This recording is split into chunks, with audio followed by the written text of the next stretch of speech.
o Paulo Silva, de Silva Video Silva, que fez o streaming do nosso evento. Foi uma ideia que ele teve, veio ter connosco e foi fantástico, e queremos fazer mais coisas dessas daqui do estúdio e de outros eventos também, para que as pessoas que não possam estar connosco possam nos acompanhar online, on the internet.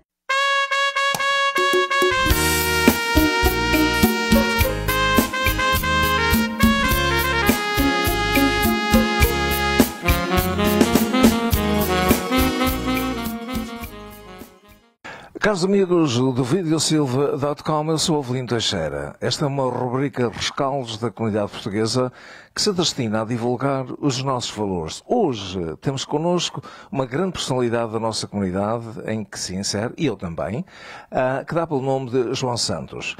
Sr. João Santos, seja bem-vindo. Em primeiro lugar, eu gostaria que me dissesse onde é que nasceu. Muito obrigado. Eu nasci em Lisboa. Sou alfacinha de gema. Em que ano é que então veio até ao Canadá? Vim para cá em 27 de junho de 1960. Como é que viu este país quando aqui chegou? Com uma grande surpresa, pensava que isto era Nova Iorque, com arranha-céus e tudo, não é? E quando eu cheguei a Montreal fiquei surpreendido, porque primeiro vivi em Montreal um mês. Fiquei surpreendido que o avião ia atrás, eu só via teias de aranha nos bangalós, quer dizer, aquelas antenas da televisão, não é? De maneira que foi uma decepção tremenda. Mas depois comecei-me a habituar, o modo de vida, o trabalho, aquela coisa toda, e verifiquei que, como este é um país novo e não havia nessa altura, normalmente não faziam prédios de apartamentos nem nada, era lógico que não houvesse arranha-céus à parte baixa da cidade. Não é? Mesmo assim não eram muito altos, mas de qualquer maneira foi uma surpresa muito grande para mim. Portanto, o senhor quase que se poderia considerar um pioneiro. Sim, quase, porque há certos trabalhos que eu tive que praticamente não falava português. De maneira que tive experiências muito notáveis que estão descritas no livro, nesse sentido até. De maneira que, não sei, talvez, eu não vi em 53 como veio alguns grupos portugueses para cá, muito nomeadamente dos Açores veio para cá bastante gente, e continuou a vir, mas estive cá na época da grande imigração para o Canadá, e andei sempre envolvido em tudo. O senhor, portanto, quando aqui chegou em 1953, certamente que havia muita dificuldade de arranjar emprego e outras coisas mais. Eu não vi em 53, vi em 60. Sim, em 60, pois. Não, eu não tive dificuldade. A única dificuldade que teve foi que eu vi como soldador e não era. Isso foi uma experiência. Isso é como acontece aos carpinteiros que nunca pregaram um prego na sua vida e chegam aqui e consideram-se carpinteiros. Foi uma experiência muito gira, porque eu fui fazer um teste em Montreal, lá à China, e fiquei mal. E o tipo que estava lá para me ver, falar francês para o escritório, já compreendo um bocado francês também, não me admirei nada. Voltei à migração, disse o que é que sabia fazer e eles arranjaram um trabalho logo. E para onde eu fui, arranjei logo. Nunca me faltou trabalho neste país. E o que é que o senhor sabia fazer nessa altura? Eu era cortador e servia à Marinha de Guerra em Carnes. De maneira que trabalhava dentro do arsenal da Marinha. Tínhamos que trabalhar muito, começámos às 3 da manhã, preparar a carne toda para as 8 horas e na vedeta da Marinha, para distribuir para os barcos de guerra que estavam ancorados no Tejo e na doca da Marinha. Mas tudo aquilo tinha os seus horários e tínhamos que trabalhar imenso.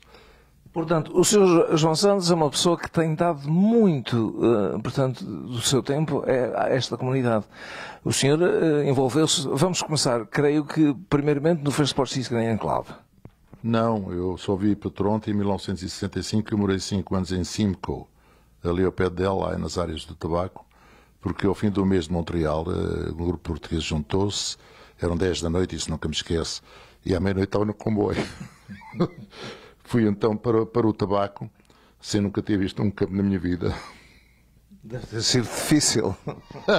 Isto dá-me vontade de rir ao mesmo tempo que, sabe, eu sou muito sentimental e dá-me vontade de rir, porque estive em DLA 5 dias à espera que aparecesse um farbeiro, porque havia lá muita gente. E um dia aparece um tipo ao pé de mim, queria 13 homens, 7 para um campo, para o cunhado dele e 6 para ele. De maneira que queria portugueses. E eu arranjei só 3, éramos 3 só. Arranjei então gregos e italianos e fiz-os passar por portugueses. Mas fui descoberto 2 anos mais tarde. Quer dizer, nessa altura quase que trabalhavam de sol a sol, como na gíria se diz. Bem, não, a gente apanhava o tabaco, se tínhamos uma ganga boa, aquilo despachava-se depressa. Quando eram 3 horas da tarde estava arrumado, não é? mas e depois descansávamos. Mas é um trabalho duro, muscularmente falando, porque a posição que a gente anda é uma posição difícil, baixado, enquanto não apanhamos as folhas de baixo todas, né? Depois damos a volta, vai subindo e a coisa vai aliviando, vai aliviando. Mas olha, eu vou-lhe dizer, quando o farmeiro nos contratou e levava-nos no carro, eu não sabia o que era o tabaco. Estou a passar num campo muito verdinho, muito bonito, e diz ele sempre, o tabaco está verde ainda um bocadinho. E eu jogava que aquilo era couves. Palavra de hora, isto foi. É muito parecido. Exatamente, eu jogava que aquilo fossem couves, né? Mas foi assim que eu fiquei a conhecer o tabaco. Mas entretanto tivemos que esperar realmente dentro no farm, mais uns 5 dias para o tabaco amadurecer um bocadinho mais. E pagaram durante esses 5 dias que esteve lá sem trabalhar? Dias não, porque eles só pagavam durante a safra do tabaco, não é? Durante a apanha do tabaco, não é? Mas tiveram-nos a alimentar. E qual era a paga? Quanto é que lhe pagavam? $13 por dia. $13 por dia. O que é que se comprava com $13 nessa altura? Bem, eu o primeiro trabalho que tive em Montreal ganhava 40 por semana, dava para pagar a casa, comer e ainda salvava um bocadinho de dinheiro. Quando vim para o tabaco, comprei um carrito logo, $275, era um bom carro. $275? A gasolina era a 25 tostões o galão, de maneira que dava bem, a gente fazia um mês de tabaco e eu paguei logo as dívidas todas em Portugal. Tudo o que eu pedi em Portugal para vir para o Canadá, porque eu não tinha dinheiro, não é? Com o mês. O que acontece a muitos de nós, vimos para aqui com os bolsos vazios. 5 semanas de tabaco foi o suficiente. De maneira que foi assim que eu comecei. Depois de tabaco, fui para o armazém do tabaco fazer a escolha e criar aqueles bales, não é? Aqueles fardos de tabaco, que era para depois ir para as fábricas, não é? Depois vim para Simcoe, entrei na Campbell, fábrica da sopa, estive ali, depois arranjei. Na Campbell? Campbell, é. Trabalhei na fábrica da sopa. Também era lá em cima? Em Simcoe? Aí vivi 5 anos. Depois foi aí que eu casei, nasceu o meu filho e a minha filha já nasceu aqui em Toronto. Mas aí depois, o que é que acontece? Eu ia também para os campos fazer trabalho, que eu era o rei daquela gente toda portuguesa que existia ali. Não eram muitos, mas eram alguns, não é? Havia algumas famílias. E todos eles precisavam de ajuda. Já falavam um bocadinho em francês também e se calhar já em inglês também? Era interno de imigração para eles, eu levava-os as mulheres arranjavam trabalho no Woolworth, os homens punham os alimentos para o tomate e depois eles até me davam o carro deles e tudo. Quer dizer, eles lutavam só para meter ao lado deles. Portanto, foi muito bom para mim, foi uma grande experiência. E foi aí que eu comecei o meu grande envolvimento a ajudar os portugueses. Ajudei muita gente. E a paga no Campbell já era um pouco melhor? Não, era $1 a hora, o que era $1,05. Mas depois arranjei na Canada Wire em cima com uma fábrica, fui o primeiro português a entrar naquela fábrica, que isso tem uma história já um bocadinho mais comprida. Estive aí, depois quando abriu a Massey Ferguson em Brantford, fui lá, fiz uma aplicação. Tem piada que eu fui ao escritório do desemprego, disseram que não tinham nada. E eu viro-me para o lado, a ver se os editais na parede, não é?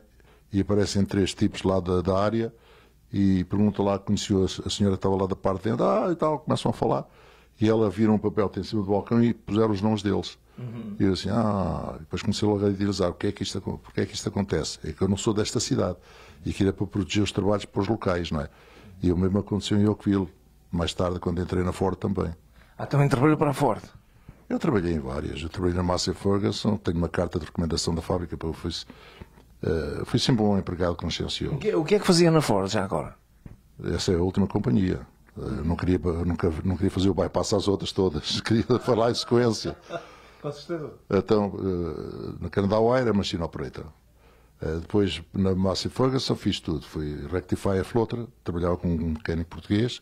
Foi a melhor equipa que apareceu lá. A gente aprovava aqueles combines todos, aqueles bolhadeiras para apanhar trigo e tudo. De maneira que fui também montador na linha, fui spot welder. Quer dizer, eu fazia tudo que me dessem para fazer, eu fazia. E quando eu trabalhava na linha, montava as cabines naquelas máquinas grandes, eu sozinho, quando eu não estava lá era preciso 3. De maneira que fazia isso tudo. Depois, com as vindas a Toronto, a casa de familiares, não é? Fui ao aeroporto, pedi trabalho e arranjei trabalho na Aviland. Foi quando a Aviland vendeu à Douglas. Portanto, eu estive lá nesse período. Ainda levei um alfinetezinho de ouro que me deram, um DC9, não é? Mas no dia que fez 3 meses de Douglas, eu desisti e fui para a Ford. Porquê? Eu não gostava... Não se deu bem na Havilland? Não gostava do trabalho que eu tinha e não tinha antiguidade para poder pedir para ir para o outro lado, não é? De maneira que o que acontece? Era router operator. Sabe o que é router operator? É cortar peças com uma broca. Andar ali todo o dia a cortar peças com uma broca. Eu nunca quis isso. Cansativo, repetitivo? É cansativo, é que eu não sou um robô. Eu não queria trabalhar sempre a fazer a mesma coisa porque aqui não me dava, não é? Eu não quis estar à espera de ganhar antiguidade na casa para depois pedir para ir para o outro lado. Sim, porque havia a União, portanto ali tinha que se seguir os regulamentos da União. Ao passo disso, o que acontece é que muita gente na Ford queria ir para a Douglas e eu da Douglas quis ir para a Ford, porque a Ford sempre me fascinou desde o princípio. Porquê? Quando passava na estrada havia aquela grande fábrica Ford. Eu quero entrar ali um dia, não é? E entrei. Era algo que já se falava em Portugal também. E graças a Deus todas as fábricas que trabalhei, todo o lado que eu trabalhei, eu não precisei de ajuda de ninguém, eu entrava para ali dentro, eu arranjava, pedia a aplicação e fui sempre aprovado em todo lado. E para a Ford, fui para lá, caso curioso, fizeram-me pintor, que eu nunca fui pintor na vida. De 25 homens altos, eu fui primeiro a ser posto na linha sem exame, sem nada, enquanto os outros tiveram a fazer testes, não é? De maneira que, pronto, estive lá 4 anos. Ao fim de 4 anos começou-me a cansar aquela brincadeira. Era um trabalhador prodigioso, digamos. Não, eu sempre fui, como disse, eu sempre dei conta do meu recado, nunca precisei de nada, nem de ninguém, nunca ninguém me ajudou em nada. Eu neste país só tive 2 semanas de desemprego, em 52 anos, portanto está a ver que eu não... Agora, eu gostaria que me dissesse, a partir da altura em que trabalhou no tabaco, que ajudava os portugueses, enfim, etc, já falamos nisso, aconteceu a mesma coisa nos outros empregos até chegar à Ford? Quando entrei nas fábricas, na primeira fábrica meti lá rapazes e meti lá um irmão quando eu fui a Portugal a primeira vez, que trouxe-o comigo, porque isso aí é um caso curioso. Assim que me viram lá, disseram, João, estás de volta e tal. Porque quando eu fui a Portugal eu pedi 6 meses de licença de vencimento. E eu disse, não, 6 meses é muito, só estou 1 mês. Eu quero ir 6 meses para Portugal. Mas antes disso, eu tinha trabalhado, antes de ir para Portugal, trabalhei 5 semanas de noite na fábrica e dia no tabaco. Fiquei rico. fui então 6 semanas para Portugal, despedi-me, porque o superintendente disse, não, 1 mês dou-te, agora 6 meses não. Até perdes a antiguidade. Mas qual é a minha antiguidade? É 1 ano. Quero lá saber disso para alguma coisa. E despedi-me e fui-me embora. De maneira que quando regressei de Portugal, trouxe o meu irmão comigo, que faleceu, infelizmente faleceu neste fevereiro agora, passado. Trouxe-o comigo e cheguei lá. E ele disse, estás de volta. Olha lá, tu sabes falar espanhol? Sei. Não que eu estudei espanhol, claro, logicamente. Eu sabia pelos filmes e o espanhol da rua que a gente falava a brincar uns com os outros, não é? O que acontece? Eles tinham um engenheiro de Colômbia que veio cá para treinar, que não sabia falar nem inglês, nem francês, nem nada. Sabia espanhol. E então a ideia era, como eles iam abrir uma fábrica da Canadá Wire na Colômbia, o engenheiro veio para cá para se familiarizar com a maquinaria, os sistemas, essa coisa toda, e precisava de alguém que comunicasse com ele. De maneira que ele disse assim, o superintendente, começa já amanhã. Não, primeiro sabes falar espanhol. Então chamaram o engenheiro para fazer o teste comigo. E fui aprovado. Quer dizer, o meu fraco espanhol, o meu portinhol, assim é que é. O meu portinhol foi suficiente para a gente se entender. Havia também outro que tiveram que aceitar. Eu disse, olha, a gente entende-se. Agora, tu queres que eu entre às 8 da manhã, mas eu não posso. Está bem que melhor mereças pelos anos que trabalhaste, mas também nunca esqueças a família que deixaste.